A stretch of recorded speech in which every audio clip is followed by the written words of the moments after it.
இப்போ உனக்கு என்னதான் பிரச்சனை? என்னை விட்டு போகணுன்ற மைண்ட் செட்லேயே வந்திருக்கியா? இவ்வளோ நாள் இல்லாமல் இப்போ வந்து இப்படி சொல்லிட்டு இருக்க? எனக்கு சொல்லணும்னு தோணுச்சுதான், ஆனால் நீயே மாறிடுவேன்னு நினச்சேன். நீ கதை எழுதுறேன்னு என்னையே ஒரு கற்பனை கதையை தான் பார்த்துட்டு இருக்க.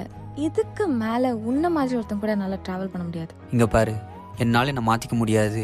இதான் எனக்கு பிடிச்சிருக்கு, இதான் என்னோட லைஃப். டேய், உனக்கு என்னடா பிரச்சனை? சும்மா சும்மா கால் பண்ணிட்டே இருக்க. டேய், யாரோட இருக்கான்? அப்புறம் பேசுறேன். டேய், உனக்கு எதிர ஆளு? கிளாஸ்க்கு டைம் ஆச்சு. அந்த ஆமாவை வேற வந்துருவான். சீக்கிரம் கிளம்பி வாடா. tak dit dit ta ta tak dit dit ta ta tak dit dit ta ta tak dit dit ta ta tak dit dit ta ta ta